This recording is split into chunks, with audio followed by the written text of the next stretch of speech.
On the morning of the 8th of January, 1889, a small crowd gathered outside the walls of Darlinghurst Gaol in Sydney. The day was already warm. Inside those sandstone walls, a woman of 41 waited in a cell for the hour of 9. Her name was Louisa Collins. She'd been a housewife in the industrial suburb of Botany. She was about to become the last woman ever hanged in the colony of New South Wales. What set her case apart was not the poison said to have killed 2 husbands. It was the manner of her prosecution. The colony had tried Louisa Collins not once, but 4 separate times in a single year. 3 juries had heard the evidence and refused to convict. The state simply tried again. The question this case follows is a plain one. Was Louisa Collins a murderer, or was she a woman the government would not stop pursuing until it found 12 men willing to send her to the gallows? Before we go further, take a moment to subscribe and turn on the notification bell so you never miss a case like this one. Now, back to Botany.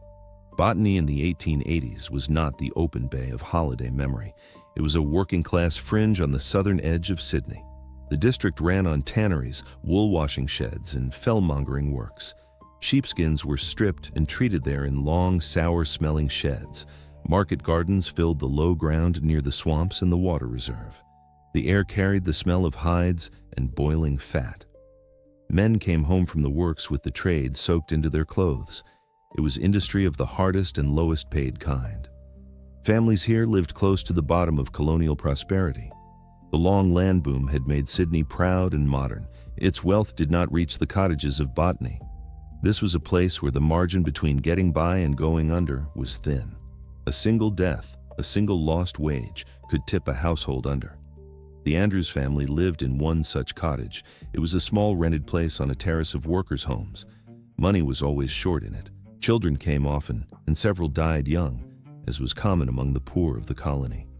The rooms were close, the walls thin, the neighbors near. Nothing that happened inside such a house stayed private for long.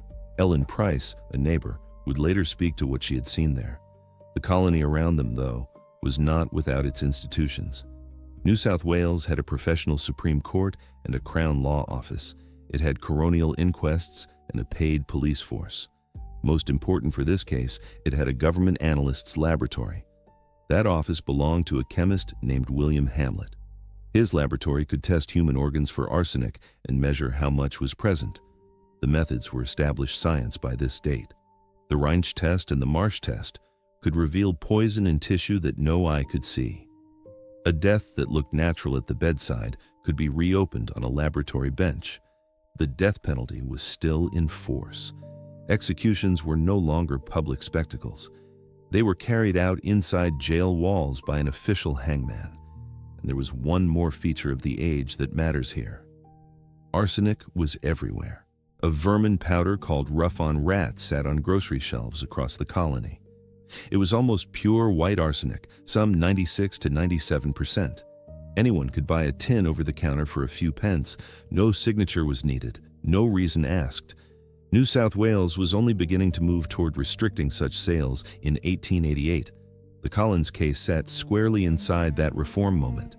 Louisa Collins was born Louisa Hall on the 11th of August, 1847. Her birthplace was Belltree Station on the Hunter River near the town of Scone. She came from the rural north of the colony, far from the tanneries of Botany. In August of 1865, at Marrowa, she married a laborer named Charles Andrews. She was 18 years old. He was some 13 or 14 years older. The match set the shape of her life for the next 2 decades. Charles Andrews had been born in August of 1833. His home village was Aldbourne in Wiltshire, England. He had emigrated to New South Wales as a young man and found work in the Botany wool trade. He was employed at the fellmongering works under a man named Alexander Geddes. His job brought him into daily contact with sheepskins that had been treated with arsenic. Day after day, he handled hides steeped in the poison. This is a detail to hold on to. It would matter a great deal later. The couple moved to Botany and raised a family through 3 decades. Louisa bore roughly 9 children by Andrews over the years of their marriage. Several died in infancy, small graves that were common in such districts. It was a hard, ordinary working life, of the kind the district was full of. Charles worked the skins. Louisa kept the crowded cottage and the children who lived. Into this household came a younger man named Michael Peter Collins. He was born around 1859 at Ballarat, in the neighboring colony of Victoria. He was a laborer like Andrews. For a time he boarded with the family, sharing their small rooms. He was younger than Louisa and closer to her in age than her husband. According to later accounts, Charles Andrews grew uneasy about the familiarity between his wife and the boarder. The press and later writers say Andrews put Collins out of the house over it. Whether that account is exact cannot now be proven. But the tension in the household was part of the story the Crown would later tell. Then came the deaths. Here the record turns from ordinary hardship to something the colony could not ignore. On the 31st of January, 1887, Charles Andrews signed a will. It left his estate to his wife, Louisa. He signed it only days before he fell fatally ill. There was also a life insurance policy in play. It was a sum of £200 with the Mutual Life Association of Australasia. For a Botany laboring family, £200 was a large amount of money. It was more than such a man might save in years of work. 2 days later, on the 2nd of February, 1887, Charles Andrews was dead. He had suffered several days of stomach pain and repeated vomiting. A doctor certified the cause as acute gastritis. No one questioned it at the time. He was about 53 years old. He was buried without suspicion, one more working man carried off by an illness of the gut. The will and the policy passed quietly to his widow. Barely 2 months later, Louisa remarried. On the 9th of April, 1887, she married Michael Peter Collins. The wedding was at St. Silas's Anglican Church in Waterloo. The speed of the marriage would later be turned against her. But at the time, it drew no official notice. A widow with children had reason to seek a new provider quickly. The second marriage did not prosper. Money troubles pressed in from the start. The insurance money and the small estate from Andrews were consumed. In April of 1888, an infant son of Louisa and Michael died. His name was John Collins. A coroner examined the death and ruled it due to natural causes. No arsenic was found in the child. He was excluded from everything that followed. He was not a murder victim, and he plays no further part in the case.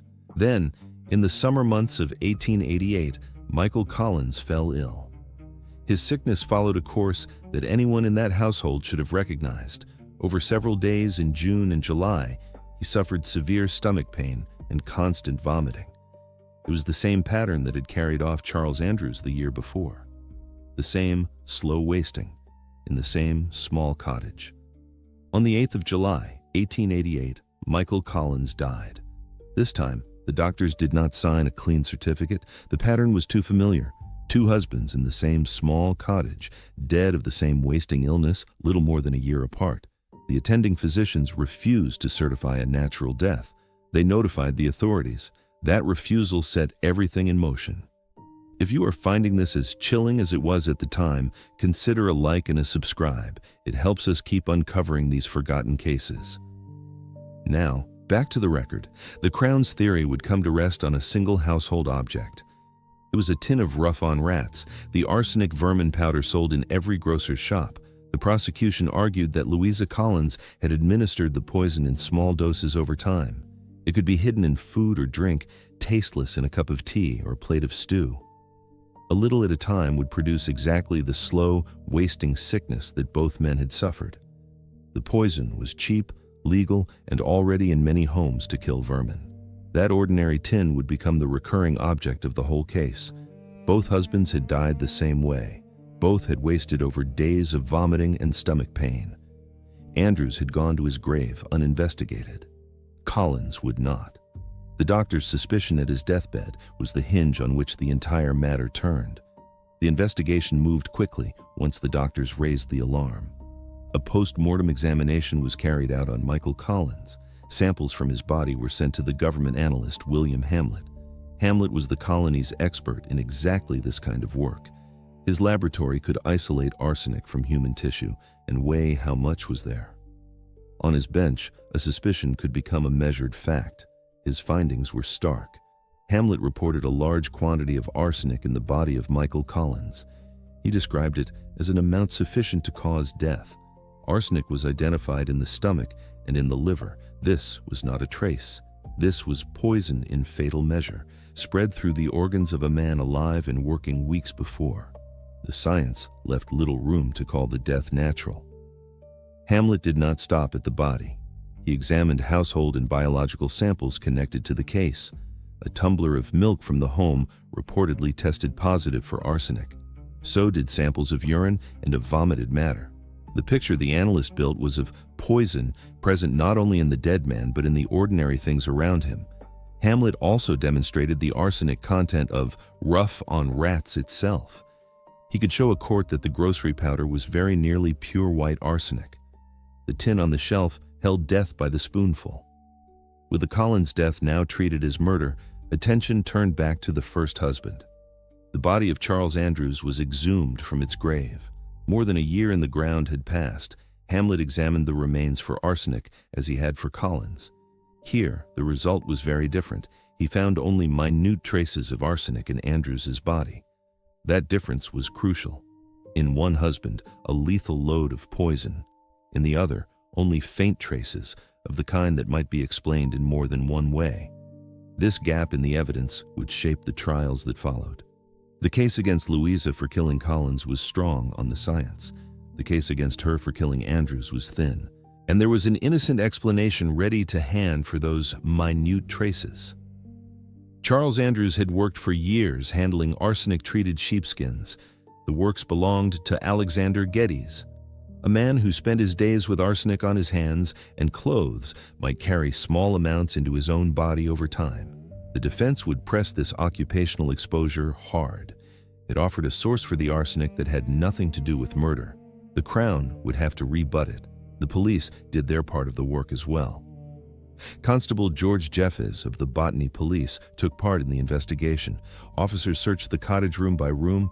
They reconstructed the household's access to rough-on rats. They traced how and when such a tin had been in the home. Neighbors were questioned about what they had seen and heard. A woman named Ellen Price gave her account. She had helped nurse the sick men and lay out the bodies. She could speak to the illnesses and the atmosphere of the household from close at hand. Piece by piece, the Crown assembled a picture of a home in which two men had died of poison freely available on its shelves. The medical witnesses were central to that picture. Dr. George Marshall had attended Michael Collins and suspected poisoning. Dr. Thomas Martin had knowledge of both husbands. He drew the comparison between the two deaths. The doctors could describe the clinical course of the illness. They could explain why they came to distrust the second death certificate. Their refusal to certify Collins's death was itself a piece of the evidence. Trained men had looked at this death and concluded it was not natural. So the investigation produced two very different cases against the one woman. Against the charge of killing Michael Collins stood a body full of arsenic. There were positive household samples and the clinical judgment of the attending doctors. Against the charge of killing Charles Andrews stood only faint traces in an exhumed body. There was a ready, innocent explanation in the arsenic of his trade. Louisa Collins now faced the law for both. A coroner's inquest was held into the death of Michael Collins. It followed the doctor's refusal to certify. The toxicology findings were laid before it. Hamlet's measured arsenic and the medical testimony were set out in order. On the strength of that work, the inquest pointed to Louisa. She was arrested and committed for trial. The exhumation of Charles Andrews led to a separate charge over his death as well. Louisa Collins was therefore held to answer for the murders of both her husbands, but the charges would not be tried together. They were run as separate matters. 3 of the coming trials would concern the death of Michael Collins. 1 would concern the death of Charles Andrews. The infant John Collins remained outside all of it. His death had been ruled natural and set aside. What followed was extraordinary in the history of the colony. Louisa Collins was tried 4 times before the Supreme Court of New South Wales. All 4 trials fell in the single year 1888. 48 jurors in all would hear her case across those 4 trials. The first 3 could not agree. The state refused to let the matter drop. The first trial opened on the 6th of August, 1888. It was heard before Justice William Foster. The charge was the murder of Michael Collins, the stronger of the two cases. The Crown presented its evidence over 3 days. It laid out the arsenic found in Collins' organs. It described the household's access to rough on rats. It argued the motive of insurance money and the estate willed to Louisa. And it pressed the parallel between the two dead husbands. The jury retired to consider its verdict. It could not agree. The 12 men were locked up for roughly 12 hours and still could not reach a verdict. Justice Foster discharged them. Louisa Collins had faced the colony's case, and for now, she stood unconvicted. Under ordinary practice, a single hung jury on a capital charge might have ended the matter. It did not end here. The second trial opened on the 5th of November, 1888. It was heard before Justice William Charles Windire. Again, the charge was the murder of Michael Collins. The evidence was substantially the same as before. There was Hamlet's toxicology, the doctor's testimony, the tin of rat poison, the money. The Crown reran its case with little changed. The result was the same. The jury could not agree. A second panel of 12 men had heard the evidence and refused to convict. 2 trials, 2 hung juries. 24 men had now failed to find Louisa Collins guilty of poisoning her second husband. The Crown changed its ground. The third trial opened on the 19th of November, 1888. It was heard before Justice Joseph George Long Innes. This time, the charge was the murder of Charles Andrews, the first husband. Here, the prosecution stood on far weaker footing. The exhumed body had yielded only minute traces of arsenic, and the defense had its ready answer. Andrews had worked for years with arsenic-treated sheepskins at the Geddes Works. The poison in his remains could have come from his trade, not from his wife's hand. The occupational explanation cut hardest in this trial. A jury asked to convict a woman of murder needed to be sure the arsenic was administered. On the Andrews charge, it could not be sure. The third jury deadlocked like the 2 before it. 3 trials, 3 hung juries. 36 men had now heard the case against Louisa Collins, and none had sent her to the gallows. For most defendants, that would have been the end. 3 juries had spoken, or rather had failed to speak with one voice. The ordinary path would have been to let the matter rest. Instead, the Crown prepared to try Louisa Collins a 4th time. The decision drew unease even then. To pursue a defendant again and again after repeated deadlocks struck many as pressing the state's power too far. The 4th trial opened on the 5th of December, 1888. The Crown returned to its strongest charge, the murder of Michael Collins, and it brought the case before the most senior judge in the colony. That was the Chief Justice, Sir Frederick Matthew Darley. The setting itself carried weight. The whole authority of the New South Wales bench now sat over the proceedings. The evidence marched through once more, witness by witness. William Hamlet gave the scientific backbone. He testified to the quantity of arsenic in Collins' organs, an amount sufficient to cause death. He described the positive household samples, the milk, the urine, the vomited matter. He spoke to the arsenic content of rough-on rats, the near-pure poison in a grocery tin. His was the evidence that made the death unnatural beyond dispute. The attending doctors followed. They described the clinical course of Collins's final illness, the days of stomach pain and vomiting. They explained why they had refused to certify a natural death, and they drew the comparison between the 2 husbands. Both had wasted away with the same symptoms in the same cottage. Dr. Martin's observations of the household during Andrews's illness formed part of the picture the Crown built. Then came the most affecting witness of all. Louisa's own daughter, May Andrews, a girl of about 11, was called by the Crown. She gave evidence about the tin of rough on rats in the house before the men fell ill. A child speaking to the presence of the poison in her own home was the emotional pivot of the prosecution. Her testimony was brief and plainly given. It placed the fatal object in the kitchen, in the household where 2 men had died. The defense pressed its case as it had before. Alexander Geddes, the employer, could speak to the arsenic-treated sheepskins that Andrews had handled.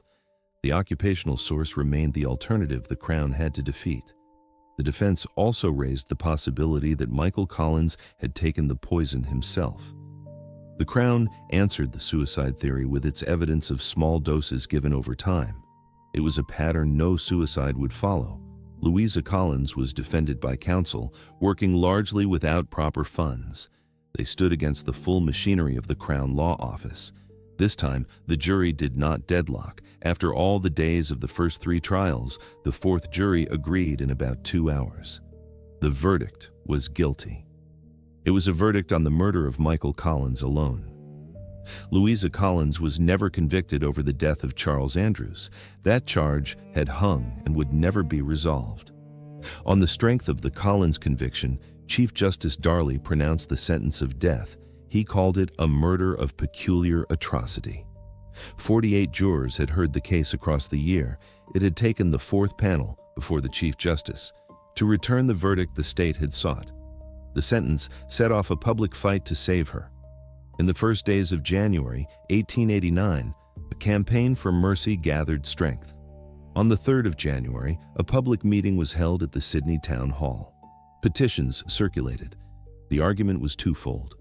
There was reasonable doubt in a case that 3 juries had refused to decide, and there was the plain injustice of convicting a woman only on the 4th attempt. The mercy argument reached beyond the facts of the poisoning. Louisa Collins had been tried by all-male juries. Her fate now rested with an all-male executive government. Women had no vote and no voice in either. Campaigners saw in her case a symbol of that exclusion. The fight to save Louisa Collins fed directly into the rising argument for women's suffrage in the colony. A woman condemned by men, with no woman anywhere in the process that would hang her, became a cause. The decision lay with the Executive Council. It met on the 3rd of January and deferred. It met again on the 4th of January and confirmed the sentence. There would be no commutation from the men who advised the governor. A deputation went directly to the governor himself, Lord Carrington. On the 4th of January, appeals were pressed to him in person. Carrington was recorded to be in genuine anguish over the case. He is reported to have said that, had he known what awaited him, no power on earth would have induced him to come to the colony. But a colonial governor was bound by the advice of his council. His personal feeling could not override it. He refused to intervene. The final appeals came from within the family. On the 7th of January, Louisa Collins wrote to the governor. Her letter was rejected. Her daughters went to Government House to plead for their mother's life. They were turned away by the governor's secretary and never admitted. Every door that might have saved her was closed in turn. The morning of the 8th of January, 1889, came warm and clear over Darlinghurst. The jail stood in the heart of Sydney, its high sandstone walls enclosing the yard where the scaffold waited. Louisa Collins had spent her last night in the condemned cell. She had maintained her innocence through 4 trials, through the mercy campaign, through every rejected appeal. She maintained it still. Shortly after 9 o'clock, she was brought out to the scaffold. The chaplain, the Reverend Canon Rich, attended her in her final minutes. The hangman was Robert Howard, the colony's public executioner, a man known throughout New South Wales by the name Nosy Bob. He had carried out the colony's executions for years. The formalities were observed as the law required, inside the walls, away from the crowd that waited outside. The execution did not go cleanly. The lever pin that released the trapdoor stuck fast. It had to be hammered free before the drop would open. The hanging was, by the record, a botched one. A moment that the law intended to be swift and controlled became something less than that. Louisa Collins was pronounced dead. She was 41 years old. She was the last woman ever executed in New South Wales, and no woman would be hanged in the colony after her. She had gone to the scaffold still declaring that she had not poisoned her husbands. That declaration was the last word she gave to the record. Her body was taken from the jail the same day.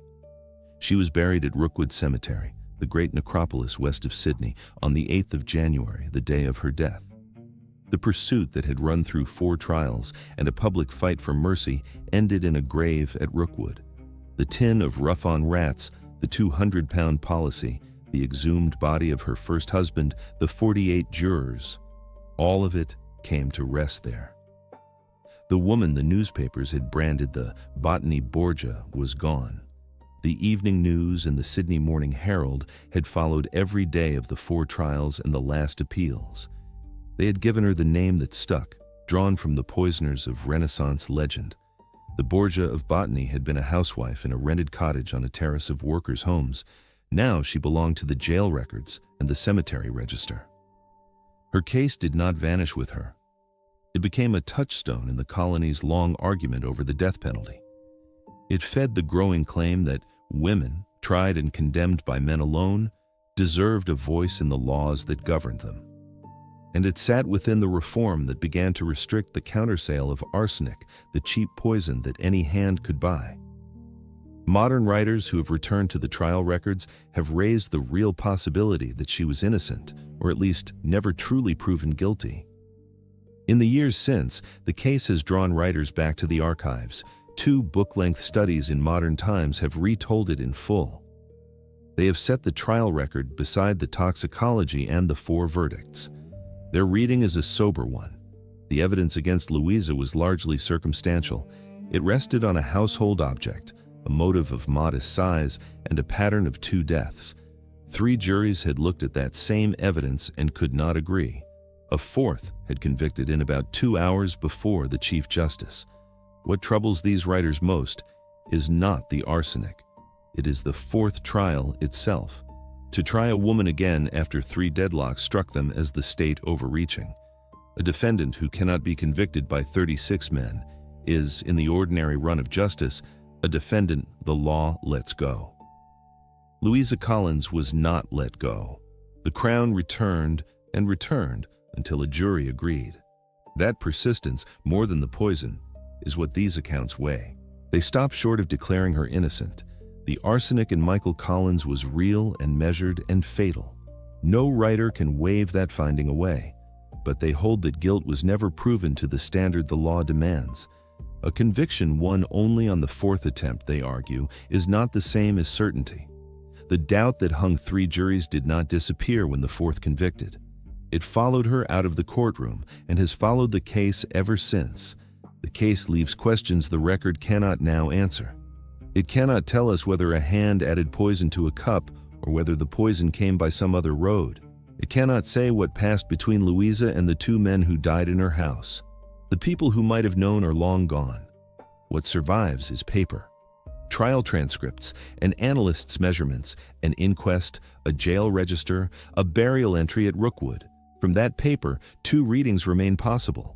In one, a woman poisoned 2 husbands for money and was justly, if slowly, brought to account. In the other, a poor woman was pursued past the point the law should have allowed and hanged on a case 3 juries had rejected. The same facts support both. That is the hard center of the case.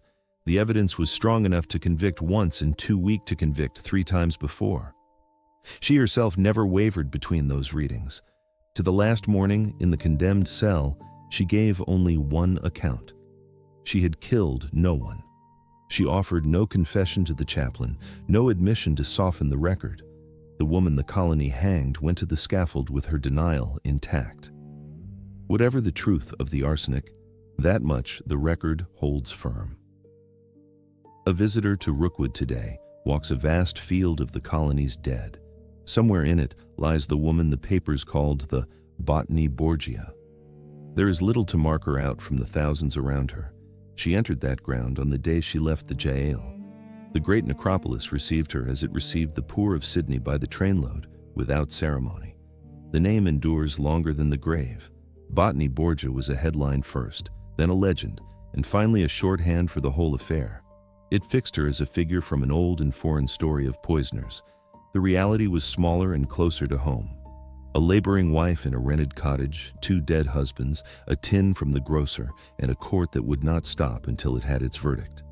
The legend and the ledger sit side by side, and neither fully answers the other. The reforms outlived the woman who sat at their center. The countersale of arsenic did not stay as it had been. A powder that any child could carry home from the grocer drew new rules in the wake of such deaths.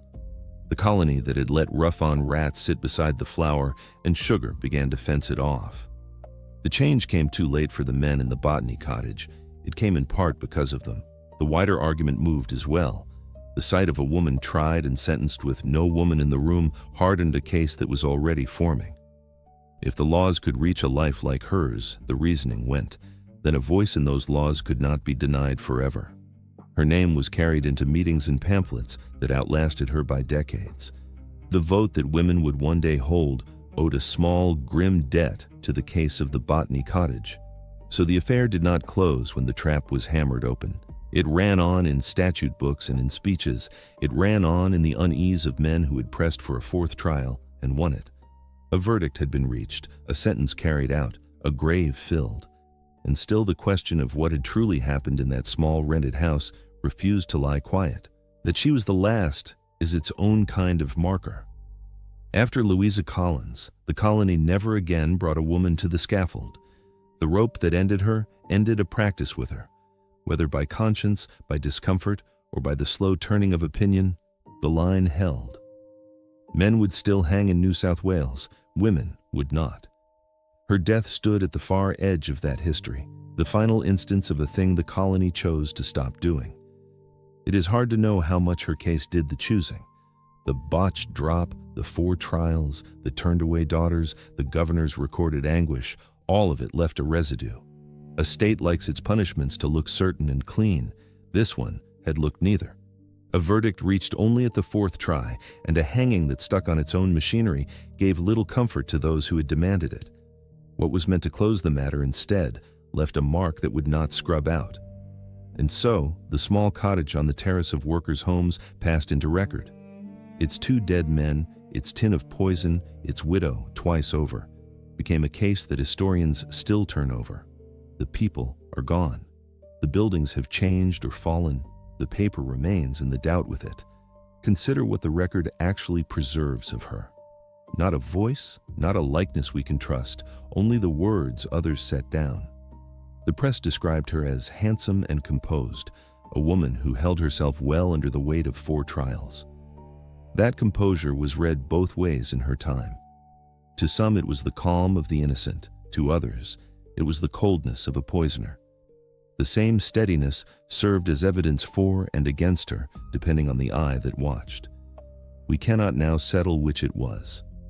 A person under trial for her life will hold herself somehow, and any bearing can be made to mean its opposite.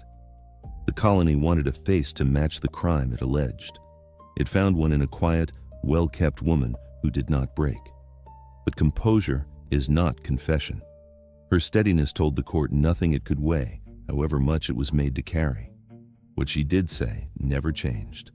Across the months of trials, across the failed appeals, across the last night in the cell, the account held. She had not poisoned Charles Andrews. She had not poisoned Michael Collins. She said it to the court, to her family, to the men who came to take her to the scaffold.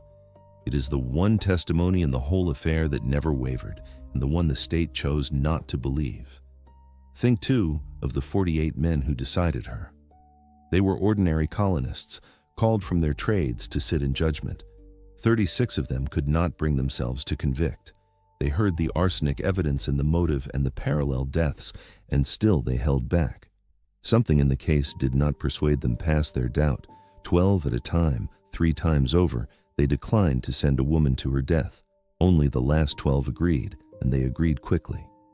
What changed was not the evidence, which was much the same. What changed was the setting and the moment. The most senior judge in the colony now presided. The case had been heard so often that its outlines were familiar, and the pressure to reach an end had grown with every deadlock. Into that changed air, the 4th jury returned in about 2 hours, the verdict the first 3 had refused. The contrast between those juries is the case in miniature.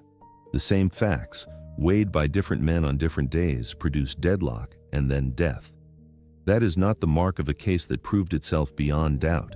It is the mark of a case that hovered at the line and fell one way only when everything around it had been arranged to push it there. There is a last figure worth holding in mind: the children.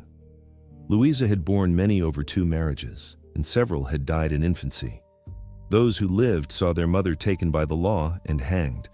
Her daughters had gone to Government House to beg for her life. They had stood at its doors and been turned away by a secretary. They went home without the reprieve and waited for the morning that would take her. What became of them, the record scarcely says. They were the survivors of a household that had lost 2 men and then its mother in the space of 2 years. Whatever they believed about her guilt, they carried the name and the story forward into lives the sources do not follow. The case that filled the newspapers left them at its edge, unnamed for the most part, bearing the private weight of it. That is the part the ledgers never capture. Behind the 4 trials and the toxicology and the headlines was a family coming apart in a small rented cottage. The law counted the arsenic and the jurors in the days of trial. It did not count the children left standing in the yard of Government House with nothing to bring home.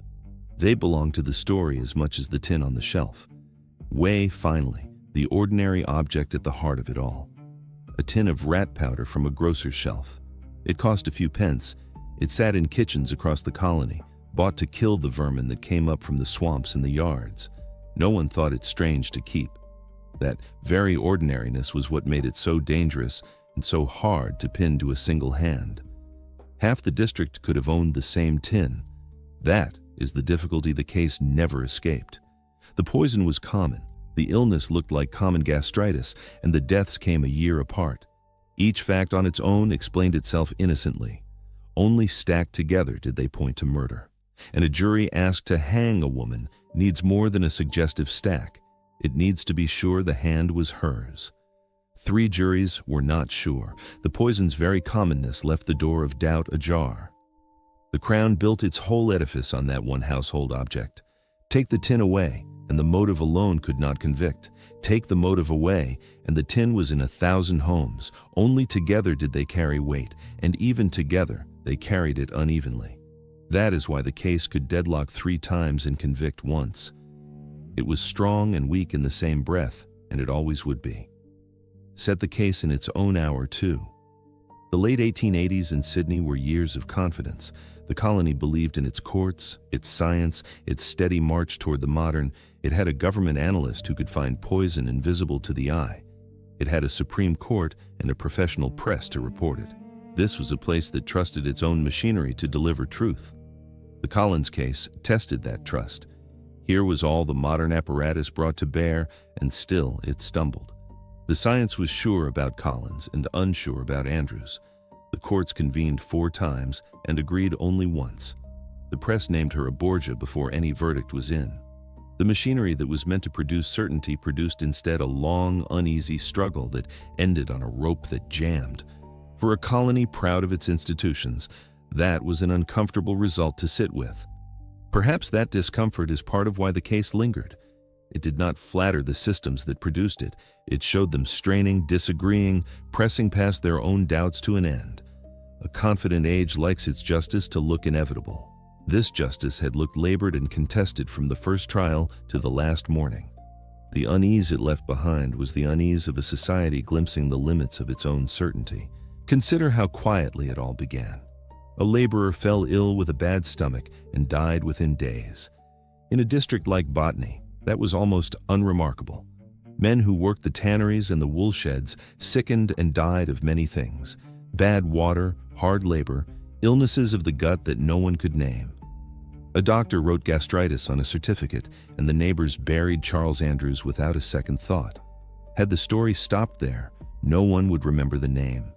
Thousands of such deaths passed unquestioned in the colony every year. What lifted this one out of the ordinary was the second death that echoed it. 1 man dead of a stomach illness is a tragedy of the poor. 2 men in the same cottage of the same illness a year apart is a pattern. And a pattern is what the doctors could not ignore when Michael Collins died. That is the terrible hinge of the whole affair. A single death would have vanished into the parish records. The repetition is what raised the alarm, drove the exhumation, and opened the door to 4 trials. Whether the pattern proved murder or only bad luck was the very question the juries could not agree on.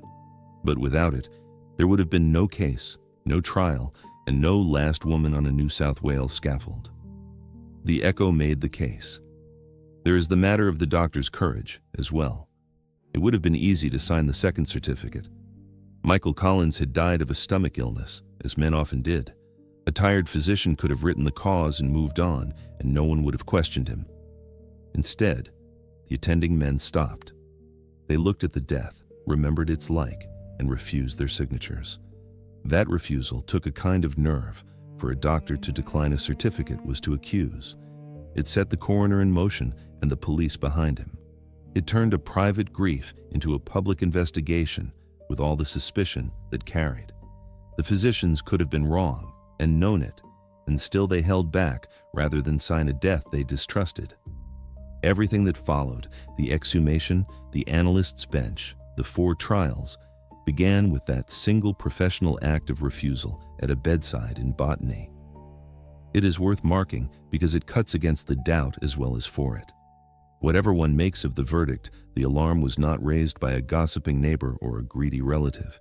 It was raised by trained men who had watched a man die and could not in conscience call it natural. Their suspicion may have been right or wrong. It was not idle. The case was born of professional unease, not of malice, and that gives it a weight the rumors around it never had. Weigh, too, the science that carried the courtroom. Arsenic was the poison of the age precisely because it hid so well. It had no taste to warn a victim, no smell to betray it in a cup. Its symptoms wore the mask of ordinary illness, the vomiting and stomach pain of 100 common complaints. For centuries, it had been the near-perfect instrument, undetectable once the victim was buried. The Government Analyst's bench had changed that. The chemical tests of the century could now draw the metal out of tissue and hold it up as proof. A poison that had once vanished into the grave could be recovered from it and measured. That is what made the exhumation of Charles Andrews thinkable at all. A body more than a year in the ground could still be made to speak if the arsenic was there to find.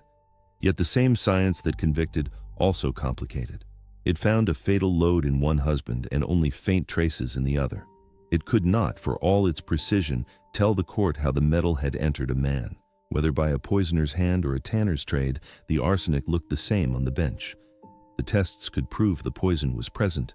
They could not prove the intention behind it.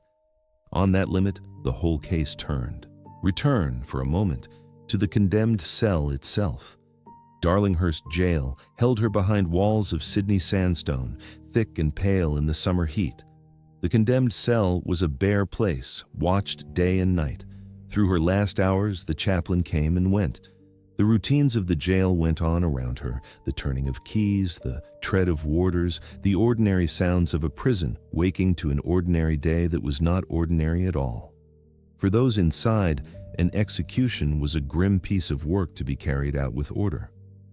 The scaffold stood ready in the yard. The hangman had made his preparations. The witnesses required by law would gather at the appointed hour. Everything was arranged to be swift, official, and contained within the walls, out of sight of the crowd that had gathered in the street. The state wished the thing done cleanly and quietly. That wish was not granted. When the moment came, the mechanism failed at the crucial point. The pin that should have freed the trap held fast and had to be struck loose by hand. What was meant to be instantaneous was not. The failure of the machinery, at the very end, seemed almost to answer the whole troubled course of the case. Nothing about it had gone smoothly, from the first hung jury to the last jammed lever, and it did not go smoothly even here. Consider the man who carried it out. Robert Howard, known across the colony as Nosy Bob, had been its executioner for years. He was a figure both necessary and shunned, a man the colony employed and then kept at arm's length. The name the public gave him was a cruelty of its own, fixed on a disfigurement he could not help. He lived apart, doing the work the law required, and few would name aloud. On this morning, his task was to hang a woman, the first he had been called to in his tenure, and though no one knew it then, the last any hangman in the colony would perform. He had prepared the rope and the drop with the care his trade demanded. When the pin stuck, it was his work that had to be forced to completion. Whatever he felt, the record does not preserve. He was a servant of the sentence, not its author, and he did what the warrant commanded. Around him stood the small company the law required, the chaplain with his prayers, the jail officials as witnesses, no public, no press gallery inside the walls, only the handful of men whose presence the statute demanded. It was a death arranged to be seen by few and reported to many. The crowd in the street would learn of it secondhand, from the black flag or the tolling bell that told them the sentence was done.